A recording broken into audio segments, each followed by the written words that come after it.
ವಿಜಯಪುರ ನಾಡು ನುಡಿ ರಕ್ಷಣೆಗಾಗಿ ಕನ್ನಡ ರಕ್ಷಣಾ ವೇದಿಕೆ ಎಂದಿಗೂ ಮುಂದೆ ಇರಬೇಕು ಎಂದು ತಾಲ್ಲೂಕು ರಕ್ಷಣಾ ವೇದಿಕೆ ನಾರಾಯಣಗೌಡ ಬಣದ ಗೌರವಾಧ್ಯಕ್ಷರಾದ ಲಕ್ಷ್ಮೀನಾರಾಯಣ ಹೇಳಿದರು. ವಿಜಯಪುರ ಪ್ರವಾಸಿ ಮಂದಿರದಲ್ಲಿ ವಿಜಯಪುರ ಪಟ್ಟಣದ ಪದಾಧಿಕಾರಿಗಳ ಗುರುತಿನ ಚೀಟಿ ವಿತರಣೆ ಕಾರ್ಯಕ್ರಮದಲ್ಲಿ ಭಾಗವಹಿಸಿ ಮಾತನಾಡಿದರು.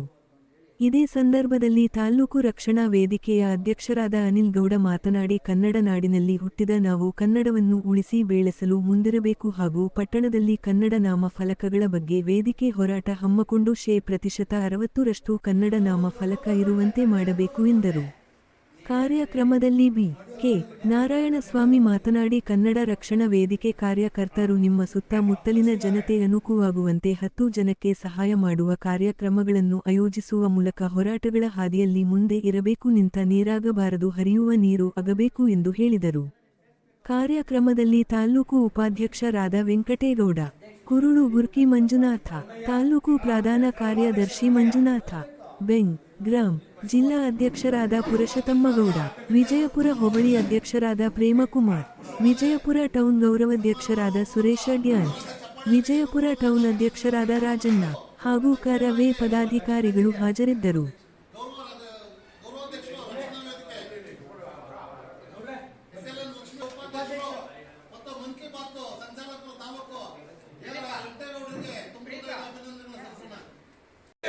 ಭುವನೇಶ್ವರಿಗೆ ಜೈ, ಭುವನೇಶ್ವರಿಗೆ ಕನ್ನಡಾಂಬೆಗೆ, ಕನ್ನಡಾಂಬೆಗೆ, ಸಮರಸಿಂಹ ಅಣ್ಣ ಟಿ ನಾರಾಯಣಗೌಡರಿಗೆ, ಅಣ್ಣ ಟಿ ನಾರಾಯಣಗೌಡರಿಗೆ, ಸಮರಸಿಂಹ ಅಣ್ಣ ಟಿ ನಾರಾಯಣಗೌಡರಿಗೆ,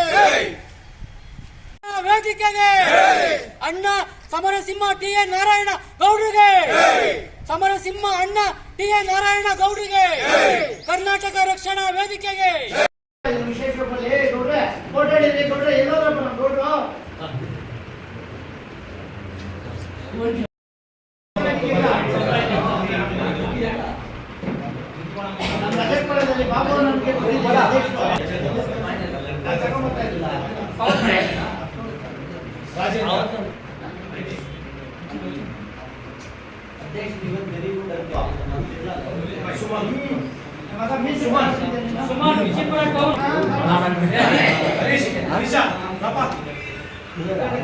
ಹರೀಶ್ ಕುಮಾರ್ ಸಹ ಕಾರ್ಯದರ್ಶಿ.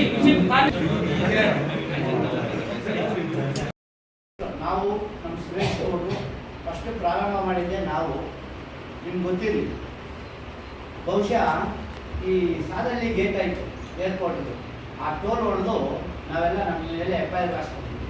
ನಮ್ಮ ಸ್ವಂತಕ್ಕೋಸ್ಕರ ಹಾಕ್ಸ್ಕೊಂಡಿಲ್ಲ, ಯಾವುದೋ ಜಮೀನು ವ್ಯಾಜ್ಯಕ್ಕೋಸ್ಕರ ಹಾಕ್ಸ್ಕೊಂಡಿಲ್ಲ, ಏನೋ ಕನ್ನಡಕ್ಕೋಸ್ಕರ, ನಮ್ಮ ನಾಡು ನುಡಿ ಜಲಕ್ಕೋಸ್ಕರ ಖಂಡಿತವಾಗ್ಲೂ ಸ್ನೇಹಿತರೆ ನಾವು ಒಂದು FIR ಹಾಕ್ಸ್ಕೊಂಡಿದ್ದೀವಿ, ಟೋಲ್ ನೋಡಿದ್ವಿ.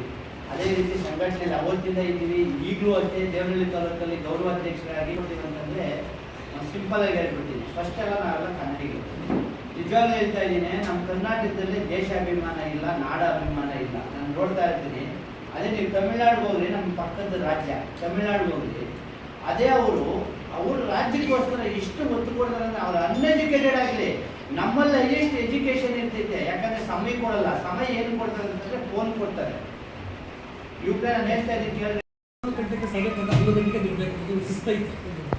ಕಂಪಲ್ಸರಿ ವೈಟ್ ಅಂಡ್ ವೈಟ್ ಬರಬೇಕು ಅಂತ ಸಿದ್ಧಾಂತ ಇದೆ. ಈಗ ನಮಗೆ ತಿಂಗಳಲ್ಲಿ 4 ಮೀಟಿಂಗ್ 5 ಮೀಟಿಂಗ್ ಹಾಕೊಂತ ಇರ್ತಾರೆ. ಮೀಟಿಂಗ್ ಕಂಪಲ್ಸರಿ ಬರಲೇಬೇಕಾಗುತ್ತೆ. ನೀವು ತಿಂಗಳಲ್ಲಿ 4 ಮೀಟಿಂಗ್ ಬರೋಕ್ಕಾಗಲಿಲ್ಲ ಅಂದ್ರೂ 2 ಮೀಟಿಂಗ್ಗಳು ಬೆಂಗಳೂರು ತರಲೇಬೇಕಾಗುತ್ತೆ. ನಾವು ತಾಲೂಕಿಂದ 11 ಜನಕ್ಕೆ ಕಂಪಲ್ಸರಿ ಹೋಗೋಂಥ ಕೆಲಸ ಇರ್ತೈತೆ. ನಾವು ಒಂದ್ಸಲ ಮುಂಚೆ ತಿಳಿಸ್ತೀವಿ, ಚಾಲನೆ ಬಂದ್ಬಿಡ್ತೀವಿ. ನಿನ್ನೆ 3 ಗಂಟೆಗೆ 2 ಗಂಟೆಗೆ ಫೋನ್ ಮಾಡೋದು, ಕರೆಕ್ಟಾಗಿ ಬರಲೇಬೇಕು, 3 ಗಂಟೆಗೆ ಸಭೆ ಇತ್ತು. ಆ ಸಭೆಗೆಲ್ಲ ಗೊತ್ತಾಗಬೇಕು. ಈಗ ಕರ್ನಾಟಕ ಅಷ್ಟೇ ಗೊತ್ತಿದೆ, ಸುಮಾರು ಜನಗಳು ಗೊತ್ತಿದ್ದವರು ನಾವು 4 ಜನ ಇದ್ದಾರೆ. ಅದನ್ನೆಲ್ಲ ಮನವರಿಕೆ ಮಾಡೋಣ. ವಿಜಯಪುರದಲ್ಲಿ ನಾವು ಬರ್ಕೊಂಡು ತೆಗೆಯುವಂಥ ವಿಚಾರ ಜಾಸ್ತಿ ಇದೆ, ನಿಮ್ಮ ಕಣ್ಣು ಮುಂದೆ ಕಾಣಿಸ್ತಾ ಇದೆ. ಅದನ್ನು ಮೊನ್ನೆ ಅವರು ವಿವೇಕಾನಂದ ರವಿಕುಮಾರ್ ಮಾಡಿದ್ದಾನೆ. ಇವಾಗ ನಮ್ಮ ಕುಮಾರು ಸೇರ್ಕೊಂಡು ಕೆಲಸ ಮಾಡಬೇಕು. ನಿಮ್ಗೆ ಏನೇ ಇರಲಿ, ಯಾವುದು ದಿಗ್ಬಿಡೋಂಥ ಕೆಲಸ ದಿಗ್ಬಿಡೋದು ಏನೂ ಇಲ್ಲ. ನಾವು ಜೊತೆಲಿ ನಿಂತೀರಿ. ಯಾವುದೇ ಒಂದು ಪರಿಸ್ಥಿತಿ ನಿಮ್ಮ ಪರ್ಸನಲ್ ಪ್ರಾಬ್ಲಮ್ ಆಗಿರಲಿ, ಒಳ್ಳೇದಕ್ಕೆ ನಮ್ಗೆ ಕಲೀರಿ. ನಾವು ಯಾವ ಜೊತೆಗಿದ್ದು ನಾವು ಮಾಡೋಕ್ಕೆ ರೆಡಿಗಿರ್ತೀವಿ. ಅದನ್ನು ಸ್ವಲ್ಪ ಹಚ್ಚಿಟ್ಕೋಬೇಕು. ಈ ವಾರದಲ್ಲಿ ಅದನ್ನು ಸ್ವಲ್ಪ ಸಿಗೋಕ್ಕಾಗುತ್ತೆ. ಓಡಿಸ್ಕೊಂಡು ಸ್ವಲ್ಪ ನಡೆಸ್ಕೊಂಡು ಬೋರ್ಡ್ಗಳು ಹಾಕಿ ಎಷ್ಟೊತ್ತು ಹೇಳ್ತದೆ ಹಂಗೆ ಮಾಡ್ಕೊಂಡ್ರೆ ಅದನ್ನು ಸ್ವಲ್ಪ ಚಾಲನೆ ಮಾಡಬೇಕು. ಮುಂದೆಗಡೆ ಚಾಲನೆ ಮಾಡಿಬಿಟ್ಟು ಅದನ್ನು ಮುಗಿಸೋಂಥ ಕೆಲಸ ಮಾಡಬೇಕು. ಈಗ ಮೊನ್ನೆ ಕೋಲಾರದಲ್ಲಿ ಗೌರವಾಧ್ಯಕ್ಷರೊಬ್ಬರಾಗಿದ್ದರು, ತಾಲೂಕಿಗೆ ಅಧ್ಯಕ್ಷರೊಬ್ಬರಾಗಿ ಅವರಿಬ್ಬರು ತಿಳ್ಕೊಂಡು ಇಬ್ಬರು ತಿಳ್ಕೊಂಡಾಗ ನಾರಾಯಣಗೌಡ ಗೊತ್ತಾಗಿ ಸೀದಾ ಹೋಗಿ ಕುಟುಂಬದಲ್ಲ ಭೇಟಿಯಾಗಿ ಮಾತಾಡಿಸಿ ವಿದ್ಯಾಭ್ಯಾಸಕ್ಕೆ ಇಬ್ಬರು ಹೆಣ್ಮಕ್ಳು ಇದ್ದಾರೆ, ಇಬ್ಬರು ಹೆಣ್ಮಕ್ಳು ಅವ್ರ ವಿದ್ಯಾಭ್ಯಾಸ ಅವ್ರು ಒಪ್ಕೊಂಡಿದ್ದಾರೆ. ಅವ್ರು ಎಷ್ಟು ಓದ್ತಾರ ಬಸ್ ಜವಾಬ್ದಾರಿ ನಾರಾಯಣಗೌಡ ಒಪ್ಕೊಂಡಿದ್ದು ಇದೆಲ್ಲ ಮಾಡ್ತಾರೆ. ಸಂಘಟನೆ ಯಾಕೆ ಹತ್ರ ಮಾಡ್ತಾರೆ, ಸಂಘಟನೆಯಲ್ಲಿ ದುಡಿದವ್ರೆ, ಜೈಲಿಗೆ ಹೋಗೋರೆ ಎಲ್ಲ ಮಾಡ್ಕೊಂಡು ಹೋದವ್ರೆ. ಡಿಸೆಂಬರ್ 27 ಓಟ್ ಆಯ್ತು ಅಂಬಾಲ್ಕಲ್ದು, ಅದ್ರಲ್ಲಿ ನಾನು ಜೈಲಿಗೆ ಬಂದಿದ್ದೀವಿ, ನಮ್ದೊಂದು ಕೇಸ್ ಆಗೈತೆ. ಈ ಥರ ದಿಲೀಪ್ ಅಂತ ಜೊತೆ ನಾವು ಇರ್ತಿದೆ. ನೀವೆಲ್ಲ ಮಾಡ್ಕೊಂಡು ವಿಜಯಪುರದ್ದು ಅತಿಯಾದ ಒಂದು ಗೌರವ ಐತೆ. ಇವಾಗ ನಮ್ಮ ಧರ್ಮಣ್ಣ ಹಾಕಿ ನಾರಾಯಣಗೌಡ ಧರ್ಮಣ್ಣ ಹಾಕಿರ್ಬೋದು, ಅವರು ಒಳ್ಳೆ ಸಂಘಟನೆ ಕಟ್ಟಿ ಕಟ್ತಾ ಇದ್ದಾರೆ. ಇವಾಗ ಮಳ್ಳಿಕಣ್ಣ ಅಂತಿದ್ದಾರೆ, ಅವರು ಆಗಲಿ ಒಳ್ಳೆ ನಿಮ್ಮ ದೊಡ್ಡ ಮಟ್ಟಿಗೆ ಇರಬೇಕಂತ ವಿಜಯಪುರದ ಕರೆದ 100 ಜನ ಬರ್ಬೇಕಂತ ನಾರಾಯಣಗೌಡ ಹೇಳ್ತಾರೆ. ಆ ಕೆಲಸ ಅತಿ ಸಿಕ್ಕಿದ್ದಾಗಿ ಯಾವುದೇ ವಿಚಾರ ನಮ್ಗೆ ಕರೀರಿ, 12 ಗಂಟೆ ಕರೀಬೇಕು ಅಂದು ಹೆಲ್ಪ್ ಮಾಡ್ಕೊಂಡು ಹೊಡಿತಿದ್ದೀರಿ. ಏನು ವಿಚಾರದಲ್ಲಿ ಯಾವುದೇ ವಿಚಾರ ಆಗಿರ್ಬೋದು, ನೀವು ದಿಲೀಪ್ ಅಂತ ಏನಿಲ್ಲ, ನೀವು ಹೋಗಿ ಕಟ್ಟೇಶ್ವರ ನಿಂತ್ಕೊಳ್ಳೋದೆಲ್ಲ ಮಾಡಕ್ಕೆ ಹೋಗ್ಬಿಟ್ರಿ. ಏನಿದ್ರಿ ನಮ್ಮ ಕರಿ ನಮ್ಗೆ ಅಷ್ಟು ಗೌರವ ಕೊಡ್ತಾ ಇದ್ದಾರೆ. ಎಂಥ ಕೇಸ ಆಗಿರಲಿ ಮಣ್ಣಿನ ನಮ್ಮ ನಾವು ಮಾಡ್ತೀವಿ. ಅಲ್ಲಿ ಯಾವ್ದು ವಿಚಾರ ಕರುವಿ ವಿಚಾರ ಏನೇ ಆಗಿರಲಿ ನಾವು ಸ್ಟ್ರಾಂಗ್ ಆಗಿ ಬಲಪಡಿಸೋಣ ಅಂತೇಳಿ ಹೇಳ್ಬೋದು. ಕುಮಾರ್ ಹಾಗೂ ಪ್ರೇಮ್ ಕುಮಾರ್ ಅವರ ಮುಖಂಡತ್ವದಲ್ಲಿ ನಾಡು ನುಡಿ ಜಲ ಅನ್ನೋ ಒಂದು ವಿಚಾರ ಬಂದಾಗ ನಾವಿದ್ದೇವೆ, ನಾವೆಲ್ಲರೂ ಇದ್ದೇವೆ, ಈ ನಾಡನ್ನು ಉಳಿಸೋದಕ್ಕೆ ಬೆಳೆಸೋದಕ್ಕೆ ನಾವಿದ್ದೀವಿ ಅಂತೇಳಿ ಇವತ್ತು ಒಂದು ಪ್ರತಿಗಾರನ ಮುಂದೆ ಇಟ್ಟಿದ್ದಾರೆ. ಅಂಥವರಿಗೆ ನಾನು ಇವತ್ತು ಶುಭಾಶಯಗಳನ್ನು ಸಲ್ಲಿಸ್ತಾ ಇದ್ದೇನೆ. ಹಾಗೆಯೇ ಇವತ್ತು ಕರ್ನಾಟಕ ರಕ್ಷಣಾ ವೇದಿಕೆ ಕಟ್ಟಿರುವಂಥದ್ದು ಬರೀ ಶೋಕಿಗಲ್ಲ ಅಥವಾ ದಬ್ಬಾಳಿಕೆಗಲ್ಲ, ಮತ್ತೊಂದು ಕಾರ್ಯಕ್ರಮ ಅಲ್ಲ.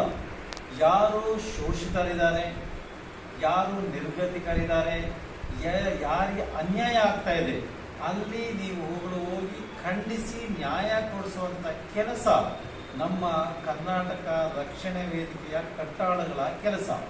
ನಮಗೆ ಆದೇಶ ಕೂಡ ಹಾಗೇನೇ ಇರೋದು. ಟಿ.ಎ. ನಾರಾಯಣಗೌಡ ಅವರ ಸಾರಥ್ಯದಲ್ಲಿ ಇಡೀ ರಾಜ್ಯದಲ್ಲಿ ನಾವು ಸಂಚಾರ ಮಾಡಿದಾಗ ನಮಗೆ ಇರುವಂಥ ಆದೇಶ ಕೂಡ ಇಷ್ಟೇ.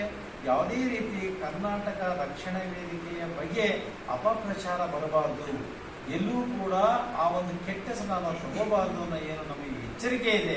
ಆ ಎಚ್ಚರಿಕೆ ನಮ್ಮ ಕರ್ನಾಟಕ ರಕ್ಷಣಾ ವೇದಿಕೆ ಕಾರ್ಯಕರ್ತರು ಕೂಡ ಅದನ್ನು ಗಮನ ಹರಿಸಬೇಕು.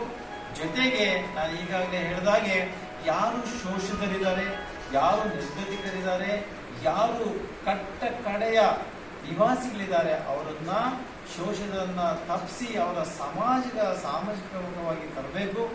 ಜೊತೆಗೆ ಅವರನ್ನು ನಿಲುವು ಮಾಡಬೇಕು ಅಂತ ಹೇಳಿ ಈ ಕಾರ್ಯಕ್ರಮದಲ್ಲಿ ನಾನು ಮನವಿಯನ್ನು ಮಾಡ್ತೇನೆ.